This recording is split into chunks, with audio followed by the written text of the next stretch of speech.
কারণ মেসেজটা হচ্ছে ব্যাংকের। কে যেন আমার ব্যাংক অ্যাকাউন্টে 20 লক্ষ টাকা পাঠিয়েছে। এত টাকা দিয়ে বাকি জীবনটা অনায়াসে পার করে দিতে পারবো। হোয়াটসঅ্যাপে গিয়ে দেখি টাকাগুলো বস পাঠিয়েছে আর বলেছে, টেনশন নিও না, এটা সামান্য, আরও পাবে। আর আমি শুধু অবাকের উপর অবাক হচ্ছি। সব কিছু যেন স্বপ্ন। যদিও বসের কাছে এই টাকা সামান্য, কারণ বসের আরও 4-5টার মতো অফিসে আছে। আর কিছু না ভেবে এসে শুয়ে পড়লাম। পরের দিন সকালে কে যেন দরজায় নক করতেছে। একে তো প্রায় অর্ধেক রাতে ঘুমিয়েছি, দ্বিতীয়ত মন মেজাজ ভালো নেই। মোবাইলের দিকে তাকিয়ে দেখি সকাল 7টা বাজে। একরাশ বিরক্তি আর রাগ নিয়ে দরজাটা খুলে দেখি রোজা। রোজাকে দেখে রাগ আরও বেশি হতে লাগলো। ইচ্ছে করছে কষে কয়েকটা থাপ্পড় লাগিয়ে দিতে, কিন্তু না, সেই রকম কিছুই করলাম না। একরাশ রাগ আর বিরক্তি নিয়ে তাকে জিজ্ঞেস করলাম, কি সমস্যা তোর, এইরকম বিরক্ত করছিস কেন? রোজা বলল, তোমাকে সবাই নাস্তা করতে ডাকতেছে। আমি বললাম, এই যা তো, বিরক্ত করিস না, আমি ঘুমাবো। রোজা বলল, না চলো, সবার সাথে নাস্তা করবে।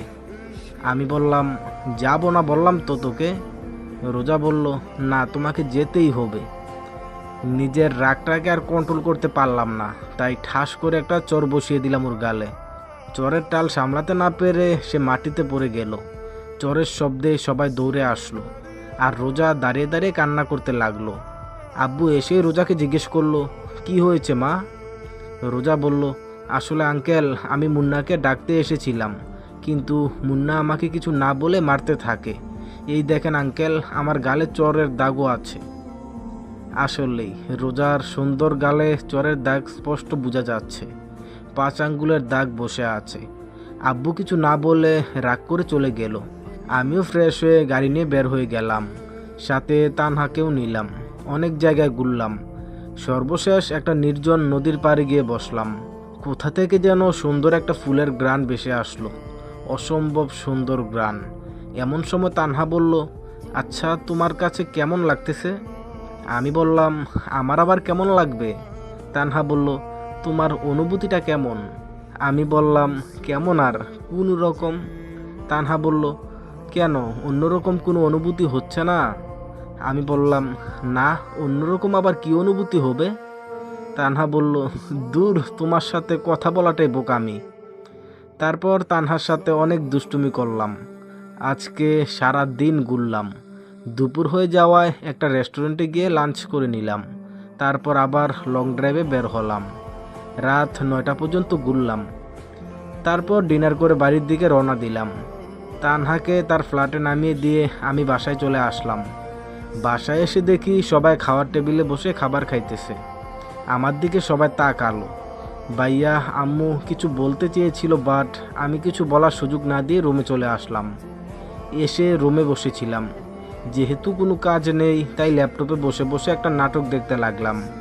নাটকের মাঝখানে হঠাৎ রুমে কারো উপস্থিতি টের পেলাম। মাথা উপরে তুলে দেখি রোজা। তাকে দেখেই আবার রাগটা মাথায় চড়ে বসলো। তাই তাকে কিছু না বললে নাটক দেখায় মন দিলাম। সে কিছুক্ষণ আমার দিকে তাকিয়ে থাকলো। তারপর আমার পাশে এসে বসে আমার মাথায় হাত দিয়ে চুলে বিলি কাটতে লাগলো। তা দেখে আমার রাগ একদম চরম লেভেলে পৌঁছে গেল। তাই আর টিকতে না পেরে ঠাটিয়ে 2টা লাগিয়ে দিলাম। তা দেখে রোজা একটা মোটা রড এনে নিজের গায়ে নিজে কয়েকটা বাড়ি মারতে শুরু করলো। তার সুন্দর গায়ের চামড়ায় রডের বাড়ির দাগ স্পষ্টভাবে পড়ে আছে। গায়ে কয়েকটা বাড়ি মারার পরে সে নিজের মাথায় আঘাত করা শুরু করলো। আমি শুধু তাকিয়ে তাকিয়ে মুচকি হাসি দিলাম। মাথায় আঘাত করার এক পর্যায়ে তার মাথা থেকে রক্ত পড়া শুরু করলো। আমি ততক্ষণে ল্যাপটপ বন্ধ করে একপাশে দাঁড়িয়ে পড়লাম। এরপর রোজা জোরে চিৎকার করা শুরু করলো। কিছুক্ষণের মধ্যে সবাই এসে হাজির হলো। সবাই রোজাকে এই অবস্থায় আমার রুমে দেখে আমাকে কিছু না বলে রোজাকে জিজ্ঞেস করলো, কি হয়েছে মা? রাগে কটকট করতে করতে রোজাকে জিজ্ঞেস করলো আব্বু। রোজা বলল, আঙ্কেল, আমার খুব মাথা ব্যথা করতেছিল, ভালো লাগতেছিল না, তাই ভাবলাম মুন্নার কাছে গিয়ে কতক্ষণ গল্প করব। মুন্নার রুমের সামনে আসতেই অতীতে ও আমার সাথে যা করেছিল তার কথা মনে পড়ে গেল। মনে পড়তেই তার রুমের দরজার সামনে থেকে ফিরে যাব, এমন সময় ও আমাকে ডাক দিল। আমি তার কাছে যেতে সে আমাকে কুপ্রস্তাব দেয়।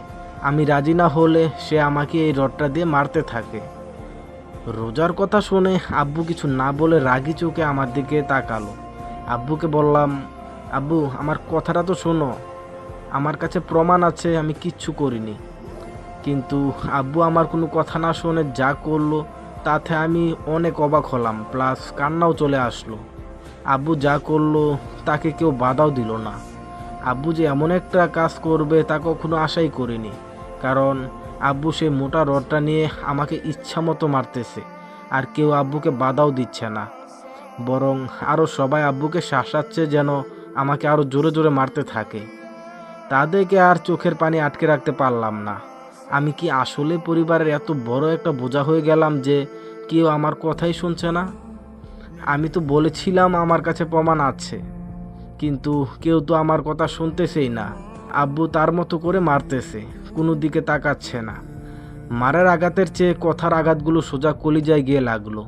মারতে মারতে এক পর্যায়ে আমার মাথায় আঘাত করতে শুরু করলো। অতিরিক্ত আঘাতের কারণে মাথা থেকে রক্ত পড়া শুরু করলো, কিন্তু সেদিকে কারো ভ্রুক্ষেপই নেই। সবাই আজ ভ্রুক্ষেপহীন হয়ে গেল। আরও কয়েকটা বাড়ি মারতে মাটিতে লুটিয়ে পড়লাম। আমাকে লুটিয়ে পড়তে দেখে সবাই চলে গেল, আর রোজা একটা পৈশাচিক হাসি দিয়ে রুম থেকে বেরিয়ে গেল। আমি আর কোনো দিকে তাকাতেই পারলাম না। আজ আমি মরে গেলেও কোনো আফসোস থাকবে না, কারণ এত কষ্টের মাঝে তিলে তিলে মরার চেয়ে রডের আঘাতে একেবারে মরে যাওয়াই ভালো। অনেক আগেই মরে গিয়েছি, শুধু দেহে প্রাণটা রয়ে গেল। আজ হয়তো সেটাও চলে যাবে। আর কিছু ভাবতে পারতেছি না, চোখটা বন্ধ হয়ে আসতেছে। আচ্ছা, আমি কি আবার চোখ খুলবো, নাকি পৃথিবীর মায়া ত্যাগ করে ওই দূর আকাশে পাড়ি জমাবো? শেষ একটা ইচ্ছে ছিল শুধু তানহাকে দেখার। আফসোস, সেই ইচ্ছাটাও হয়তো আর পূরণ হবে না। শুধু তানহাকে একটিবার বলতাম, তোমাকে নিজের থেকেও বেশি ভালোবাসি। হয়তো আর বলা হবে না। একটু পরেই তো দুনিয়ার মায়া ত্যাগ করে পৃথিবী ছেড়ে চলে যাব।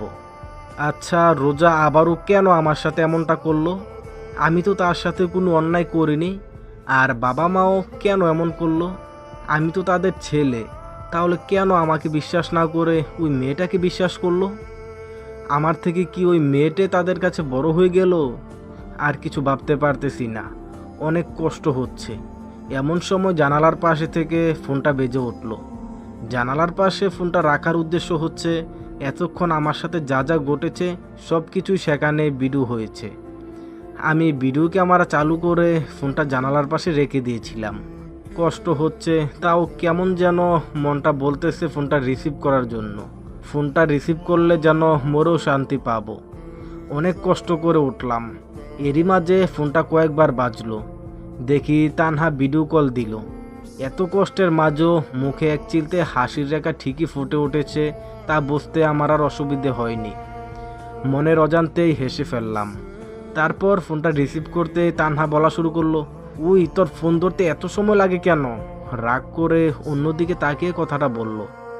তারপর যেই আমার দিকে তাকালো, নিমিষে তার রাগী চেহারাটা মলিন হয়ে গেল। তার চোখের কোণে যে দুফোঁটা অশ্রু গড়িয়ে আসলো সেটা আমার চোখ এড়ালো না। সে মুহূর্তের মধ্যে কান্না করে দিল আর জিজ্ঞেস করলো, কি হয়েছে তোমার? কি হলো, কথা বলো। আমার কোনো কথাই মুখ দিয়ে বের হচ্ছে না। খুব বলতে ইচ্ছে করছে ভালোবাসি তোমাকে, কিন্তু আফসোস, খারাপ সময়ে আমার নিজের মুখটাও আমার সাথে বেইমানি শুরু করলো। আর কিছু বলতে পারলাম না, তার আগেই চোখ দুটো বন্ধ হয়ে আসলো।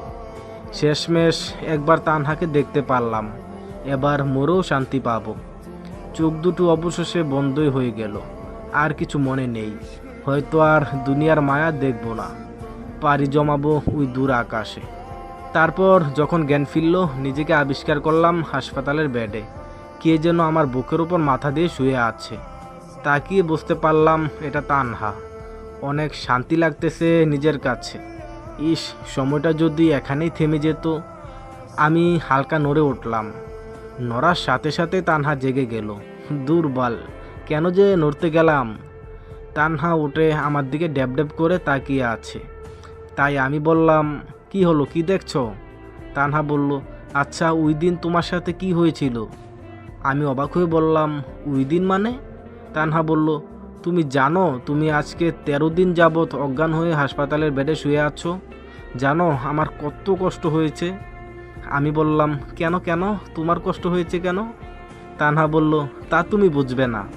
আমি বললাম, উমা তাই? তানহা বলল, আচ্ছা ওই দিন তোমার এই অবস্থা হলো কি করে? তাহলে শোনো। তারপর ওকে সবটা খুলে বললাম, শুরু থেকে শেষ পর্যন্ত। এসব শোনার পর তানহার দিকে তাকিয়ে দেখি সে এক নাগাড়ে কান্না করতেছে। চোখের জল নাকের জল এক করে ফেলেছে। তা দেখে তার প্রতি শ্রদ্ধা এবং ভালোবাসা আরও দ্বিগুণ বেড়ে গেল। তাকে অনেকক্ষণ ধরে সান্ত্বনা দিলাম আর কান্না থামাতে বললাম। তারপর আরও 1 সপ্তাহ হসপিটালে থেকে নিজের বাড়ি ফিরে গেলাম। অফিসের বসের সাথে কথা হয়েছে, কয়েকদিন পর আবার অফিসে জয়েন দিব। এখন আবার আগের মতো হয়ে গেছি। বাড়িতে বেশি থাকি না, থাকলেও অন্ধকার রুমের ভিতরে নিজেকে বন্দি করে রাখি। আর সবচেয়ে খারাপ বিষয় হচ্ছে রোজারা আমাদের বাড়িতে এখনও আছে। আব্বু তাদের যেতে দেয় না। কেন দেয় না সেটা আমিও বুঝি না। আগের তুলনায় সিগারেট খাওয়া আরও বাড়িয়ে দিলাম। নিকোটিনের বিষাক্ত দোয়া আপন করে নিলাম। এখন আপন বলতে 2টা জিনিসই আছে, একটা নিকোটিনের দোয়া আর একটা হচ্ছে তানহা, যার জন্য পুরো দুনিয়া দিয়ে দিতে পারবো। মেয়েটা আসলে অনেক ভালো, মনের কষ্টটা বুঝতে পারে। আমার কষ্টে সেও কষ্ট পায়, আবার আমার খুশিতে সেও খুশি। আমি আমার লাইফে তো এমন একটা পার্টনারই চেয়েছিলাম, আল্লাহর রহমতে পেয়েও গেলাম। দেখতে দেখতে প্রায় 1টা বছর চলে গেল। রোজারা আমাদের বাড়ি থেকে চলে গিয়েছে আজ প্রায় 8 মাস হয়ে গেল। এখন আমার সবই আছে, নেই শুধু পরিবারের ভালোবাসা। মা বাবা ভাই থেকেও না থাকার মতো। ওদেরকে আমি এখন অনেক মিস করি। এই 1 বছরে আমাদের অফিস বাংলাদেশের টপ 10টির মধ্যে 8 নম্বরে রয়েছে। এখন আমার টাকা পয়সার কোনো অভাব নেই, গাড়ি বাড়ি সবই আছে নিজের নামে, কোনো কিছুরই কমতি নেই। শুধু কমতি বাবা মা আর ভাইয়ের। সবই আছে, শুধু সুখ নামক শব্দটা আমার জীবনে নেই। এখন আর আগের মতো কাউকে নিয়ে ভাবি না, আগের মতো কষ্টও পাই না। ভাগ্যে যা আছে তা মেনে নিতে হবে, ভাগ্যের বাইরে আর কিছুই হবে না। এখন আমার মাঝে অনেক পরিবর্তন এসেছে। আগের মতো আর সিগারেটও খাই না। আগের মতো বললে ভুল হবে, লাস্ট কবে সিগারেট খেয়েছি তা আমার নিজেরও মনে নেই। তানহা এসব পছন্দ করে না। আজ অনেক দিন পর রোজারা বাড়িতে এসেছে। তখন আমি বাড়িতে ছিলাম না। রাতে যখন বাড়িতে ফিরলাম তখন রোজাকে খাবার টেবিলে দেখে খুব একটা অবাক হলাম না। যখন সে আমাকে দেখে একটা পৈশাচিক হাসি দেয় তখন বুঝতে পারলাম আমার জীবনে আবারও কালো অধ্যায় নেমে আসছে। ভেবেছিলাম এবার একটু সুখে শান্তিতে থাকব, কিন্তু সুখ নামক শব্দটা যে আমার জীবনে নেই, আছে শুধু দুঃখ। আচ্ছা আমার জীবনটাই কেন এমন? সেই 1.5টা বছর শুধু দুঃখই পেয়ে আসছি, শুধু দুঃখ পেতে পেতে জীবনটা নষ্ট হয়ে গেছে। এখন আর এগুলো নিয়ে ভাবি না, ভাগ্যে যা আছে তাই হবে। রুমের দিকে পা বাড়াবো এমন সময় আব্বু বলল, শোনো আমরা রোজার সাথে তোমার বিয়ের ব্যবস্থা করতেছি, তুমি মানসিকভাবে প্রস্তুতি নাও। আমি কিছু না বলে রুমে চলে আসলাম। রুমে এসে ভাবতে লাগলাম আমার জীবন এবার কোন দিকে মন নিতে লাগলো। বেশি না ভেবে ঘুমিয়ে পড়লাম। সকালে ঘুম থেকে উঠে ফ্রেশ হয়ে অফিসে চলে গেলাম। আজ অফিসে তানহার সাথে বেশি একটা কথা বললাম না। তানহা অনেকবার জিজ্ঞেস করলো মন খারাপ নাকি। আমি তাকে কিছুই বললাম না। কি বলবো? বলবো যে বিয়ে করতে যাচ্ছি? বলবো যে তুমি আমাকে ভুলে যাও? কি বলবো? বলবো যে বাড়ি থেকে আমার বিয়ে ঠিক হয়ে গেছে? কিন্তু কিছুই বলতে পারলাম না। বিয়েটা মনে হয় আমাকে করতেই হবে, না করলে হয়তো মেরে ফেলবে, এর বেশি তো আর কিছু করতে পারবে না।